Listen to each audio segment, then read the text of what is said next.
Isu Banjarmasin tenggelam itu sudah kita sampaikan sekitar mungkin 20 tahun yang lalu.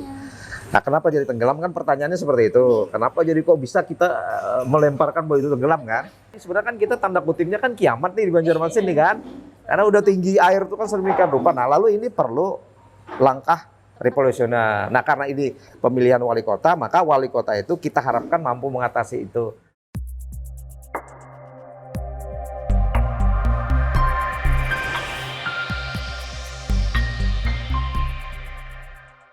Assalamualaikum warahmatullahi wabarakatuh.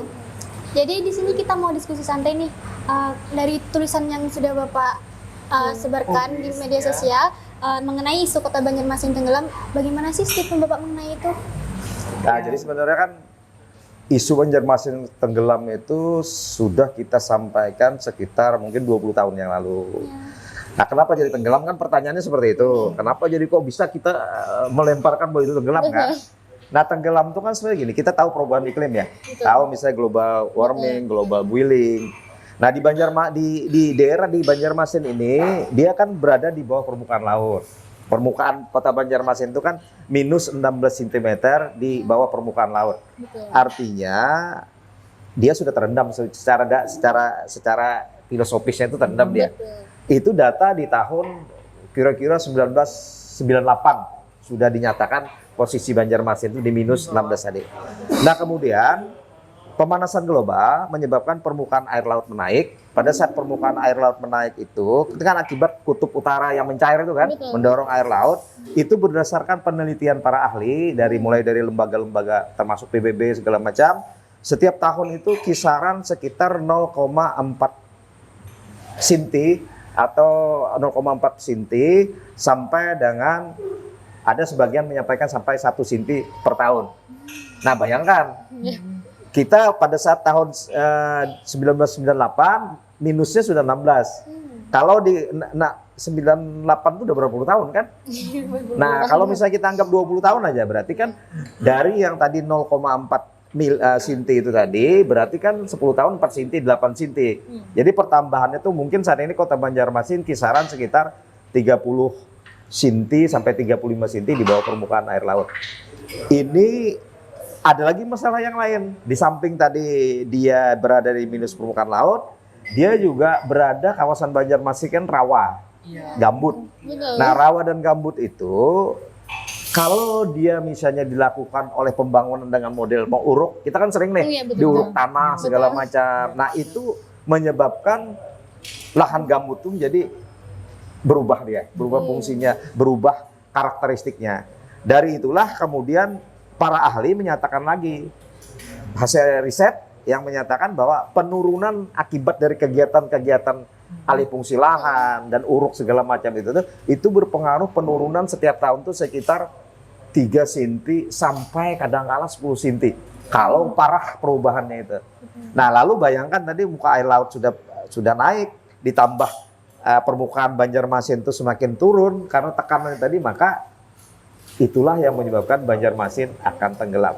Nah, berdasarkan data itu dikonversikan di tahun 2050, pada saat posisi 2050 itu kondisi Banjarmasin itu di penggabungan antara persoalan tadi kenaikan muka air laut ditambah penurunan tanah di daerah rawa, maka dia diprediksikan berada sekitar 70 sampai dengan 70 sinti sampai dengan 1,2 meter di bawah permukaan laut. Nah, bayangkan. Artinya pada saat muka laut itu sudah berada di posisi itu naik dia, kita ini berarti berdiri kita di saat ini di sini ya di permukaan daratan Kota Banjar. Artinya laut itu sudah berada di atas kita setinggi 70 sinti sampai 1,2 sinti. Artinya sudah kalau misalnya kita anggap aja segini berarti kita. Nah, ini kan berarti tenggelam sudah artinya. Betul. Kalau dilihat dari itu tadi. Nah, seperti itu. Menanggapi nih Pak, kan kalau kita lihat nih secara para ahli dan pandangan Bapak nih itu kan cukup ironis kan ya? Sangat ironis. Gimana? Sangat menakutkan, bukan ironis lagi kan? Gimana nih Pak, menurut pandangan Bapak nih, langkah-langkah menanggapi hal tersebut nih? Ya, memang ada teori itu, salah satunya tuh sebenarnya yang paling penting itu sebenarnya Ada istilah teori adaptasi. Nah, jadi itu memang kita harus memformat Kota Banjarmasin ini beradaptasi dengan kondisi itu. Karena kita tidak bisa melawan. Misalnya permukaan air laut itu kan naik, itu kan persoalan universal, persoalan global. Perlu langkah-langkah revolusioner untuk melakukan menghalangi itu jangan sampai terjadi. Tapi itu kayaknya susah. Paling bisa meminimalisir mengenai persoalan kenaikannya itu. Itu pun kan pengaruhnya kan kita hutan udah rusak. Kemudian bagaimana penggunaan gas segala macam yang menyebabkan lapisan ozon itu menipis. Nah, kemudian pencemaran, penggunaan limbah plastik dan penggunaan misalnya energi batu bara segala macam itu kan berpengaruh. Lalu dengan dasar itulah maka kita melakukan proses yang namanya itu konsep adaptasi. Jadi konsep adaptasi itu adalah kita sudah mempelajari kemungkinan yang bakal terjadi. Misalnya tadi kita kan 2050 kita perkirakan posisi kita berada 70 cm sampai 1,2 di bawah permukaan laut. Maka kita akan melihat itu. Ini kira-kira ke depan itu kita mengadaptasi persoalannya seperti apa? Planningnya. Misalnya kita membangun permukiman. Nah, permukiman seperti apa sih yang bisa nantinya bertahan terhadap kenaikan itu tadi? Nah, lalu banyak akhirnya ide-ide misalnya, oh kita perlu kampung terapung. Jadi kampung terapung bisa kampung yang kita siapkan untuk bisa di atas air. Sehingga begitu air naik dia ngikutin. Itu salah satu contoh ekstrimnya lah. Atau mungkin kalau di Kota Banjarmasin ini, kalau ingin bangunannya itu bisa bertahan dalam kurun 50 sampai 30 tahun ke depan, karena kan 2050 itu kan tinggal 30 tahun ya.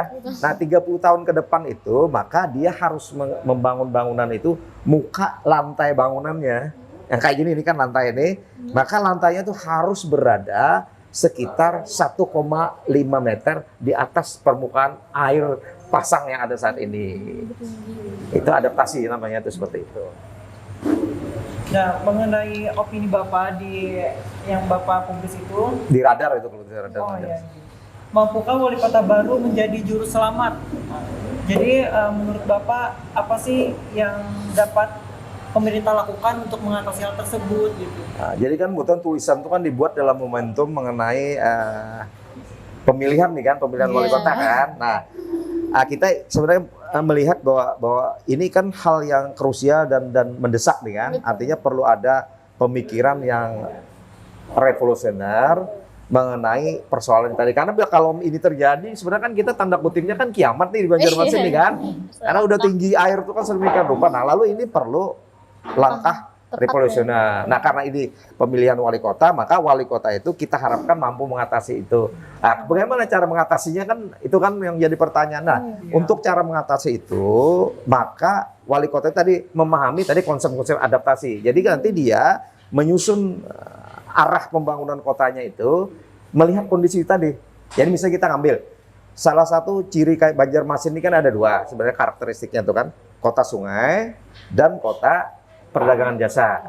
Nah, pada saat dia kota sungai, itu kan sungai itu kan naik semua tuh kan. Nah, lalu perdagangan jasa, semua pasar-pasar yang ada di Kota Banjarmasin termasuk bangunan-bangunan itu kan banyak berada di tepian sungai. Nah, kalau sungainya naik, bagaimana pasar-pasar itu? Padahal dia pusat perdagangan jasa. Dari situlah harus ada konsep bahwa kawasan ini dijadikan seperti apa. Artinya apakah misalnya infrastruktur yang di pasar-pasar itu akan dilakukan penyesuaian, beradaptasi. Nah, sehingga misalnya kalau saat ini bangunan berlantai 2, kan rata-rata lantai 2 itu kan tingginya lantai 1 ke lantai 2 itu kan kira-kira dari lantai dasar ke lantai 2 itu kan kira-kira mungkin 3 sampai 4 meter. Nah, jadi nanti bangunan-bangunan di bawah yang saat ini berfungsi itu dirubah menjadi area misalnya area ruang terbuka atau parkir segala macam. Nah, semua aktivitas manusia itu berada di lantai 2-nya.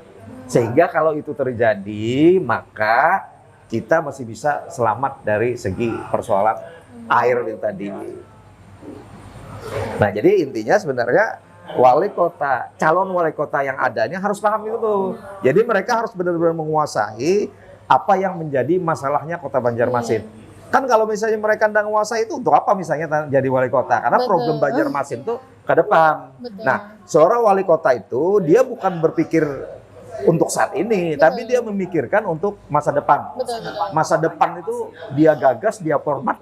Nanti untuk misalnya untuk kalian-kalian yang muda ini kan, kira-kira aku ini misalnya wali kota saya ini berpikir, oh kira-kira untuk yang muda-muda ini apa yang harus kupersiapkan?